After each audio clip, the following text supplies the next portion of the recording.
Shock. Okay. So, name me some other signs and symptoms you might see for signs of shock. Increase respiration. Don't go too deep. Increase pulse. Okay. Pain. Pale. Cold. Clammy skin. Increasing respiration. Yep.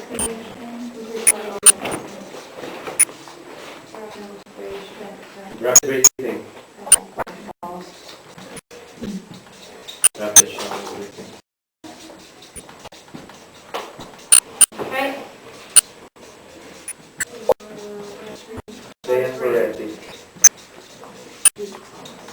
Okay. If you do know how to take a pulse and you're happy to take a pulse, you will feel that it is rapid and it is weak. Okay. You will have rapid, shallow breathing, almost panting. Blood pressure. Yep. At first they was not taking blood pressures, but you'd figure that there was decrease in blood pressure because of the pulse. The main ones I want you to notice is this pale, cold and clammy skin. Why does the skin go pale, cold and clammy? Circulation. Yeah. If you came to me and you cut your arm open, your body is initially releasing this adrenaline to help you cope with it. So adrenaline's going to raise your weight, okay, it's going to make you a little bit flush, but that flushness is going to disappear quite quickly. Your body is going to start shutting down its peripheral circulation so it can all go back to the core where it's needed.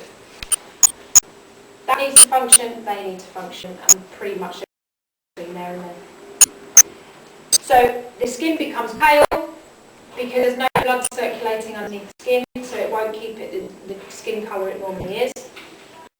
It will go cold because again the blood circulating underneath is keeping the skin warm, and it will go clammy because we constantly sweat. I constantly have sweat pouring out of my arm, but the warmth from the blood circulating underneath evaporates it. So when the body starts shutting down that peripheral circulation underneath the skin, it will go pale, it will go cold, and it will go clammy because in effect it's sunk itself away. It's going back to the core where it's needed most. What else might you see? I said 1 minute ago. Pardon? Diaphoretic. Perspiration is perspiration. Yeah, clammy, yeah. That's my funny Zeds, I'm sorry. Right, dizzy. Okay, it might well become dizzy and confused. They may well become even agitated. But you might well see that towards the end. Okay, prior to unconsciousness. Nauseous. Okay, well, I'll be nauseous. Again, this is because of the adrenaline release. At the moment, or after you've eaten lunch, you'll have lots of blood going to your digestive system to process lunch. If you suddenly have a shock, or you cut yourself, or your body's starting to go into shock, the adrenaline will cause that to come away from there and go back to where it's needed. That fight or flight syndrome. You're either going to stand and fight or you're going to run away. So you need the extra blood to the heart, to the leg muscles if you're going to run, to the arm muscles if you're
oxygen, fine.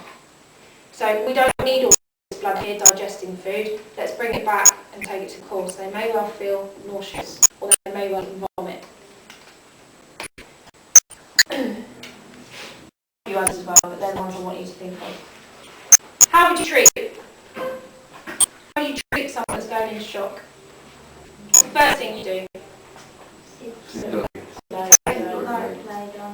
Let's imagine we've just bandaged someone. Okay, they've got a bandage on. So the first thing we did, treat the cause. The first thing we did was to treat the cause. Treat the cause of the shock, okay? So in somebody that's bleeding or somebody that's got diarrhea and vomiting, we're going to want to try and stop it before they go into shock. So the first thing we need to do is treat the cause.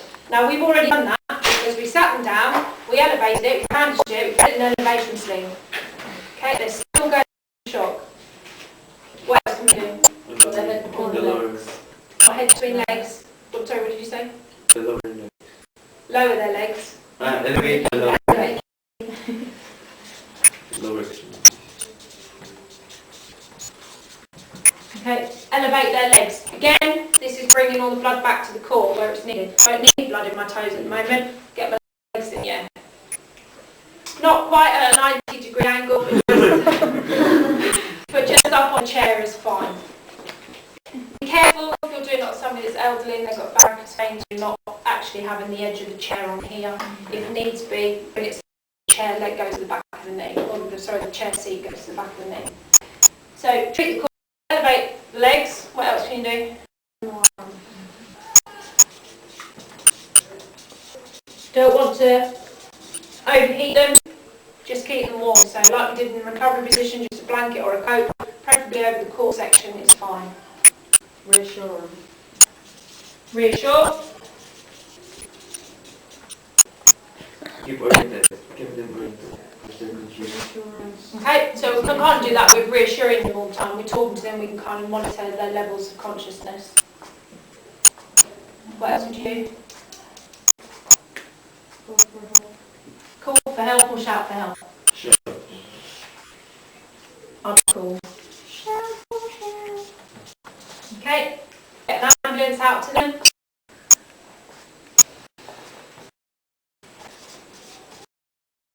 Finally, monitor. Okay, monitor. If they became unconscious on you, what are you going to do? Go back to recovery. Placing the patient in recovery position. Absolutely, yep. Keep monitoring their breathing, put them into the recovery position. Which side did you roll them on? Unaffected. Unaffected. Unaffected side, affected side. Unaffected. Affected side. Yeah. Always roll on to the injured part. Pressure. Applies pressure, allows drainage, and then more movement. So, for example, if I've got a nice big gash in my arm, if you put my arm like that, and then rolled me, it's minimal movement in your arm, isn't it? So you're rolling me onto that side. What you injured your hip And injure my it will. to put in a affected area? Yeah. Are you talking kind of like neck of femur fracture? Elevate the head portion. Head. Yeah. Okay. I've got a little saying here. I'll write it down.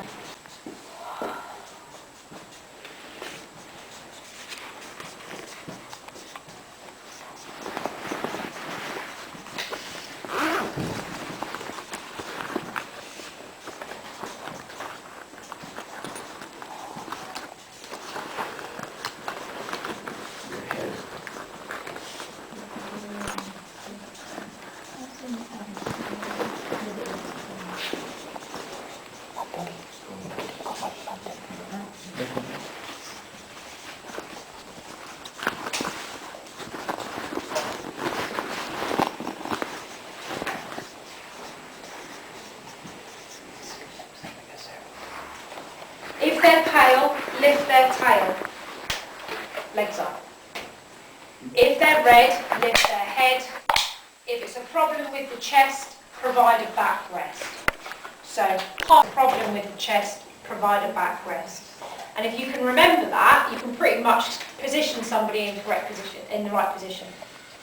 If they're unconscious, recovery position, because we've got to keep that airway clear. Okay? Is everybody aware of the FAST test? F-A-S-T. Have you seen it at all? FAST test. To find out if somebody's had a stroke, face. F is face. Okay?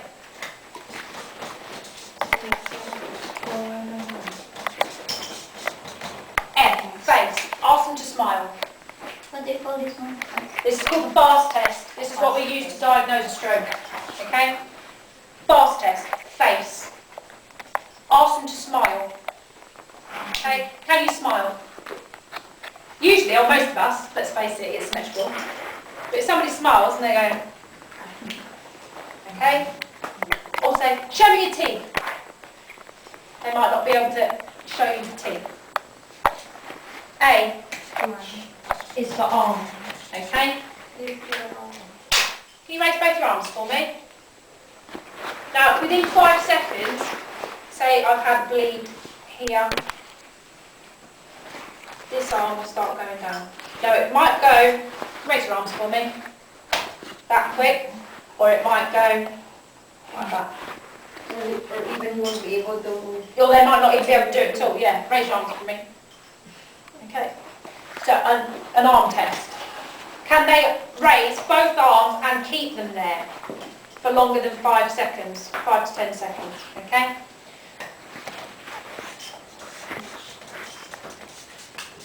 Okay. I heard you say before when we were on the thing, can I say it in my own language? And that's fine. If you've got somebody that's first language is your own, you're not going to kind of really speak to them in English, are you? Get them to say something simple. We've all got sayings within our own cultures that we all say that are really simple things to say. How now, brown cow? I probably wouldn't use that one because, let's face it, if we all say it rather quickly, we get a bit lost. But ask them to say something simple. The sky is blue. The grass is green. The sun is shining today. Okay? So a very simple sentence might come out as blue the sky is, green grass, sky. They might not be able to finish the sentence. It might come out totally in the wrong order that you've asked them to repeat it in. Or it might come out as okay? And in their head they're going, the grass is green, and what's coming out is so they might not even be able to actually communicate it at all. And that's why somebody having a stroke can get so frustrated, because in their brain they're talking to you just like I am now, but what's coming out is something totally different. And it could be something else, something totally random. They could start talking about the new road that's being built 3 miles away. But in their brain, they're repeating the sentence that you just said. So they might go off into a total random tangent somewhere way off in the distance. So that's something you have to bear in mind as well. The T stands for time to call. 999. Okay? Are they going to have all of these? Will they have face, arm and speech problems? Yeah. They might just have one. Okay. They might pass that one and pass that one but fail the arm. They might fail the arm and the speech but pass the face. They might not necessarily have all 3. But you still have to call 999. Absolutely. If they fail any one of these, then you have to call for an ambulance, saying that you suspect a stroke. Even if it's just one. Okay? Right. So how do we treat a stroke? Lift their head. Lift their head, lift their head. So if they're laying on the floor, then just prop up the head and shoulders. Okay, perhaps with a few blankets, or sit up behind them. Okay, and let them rest on you here. What else can we do?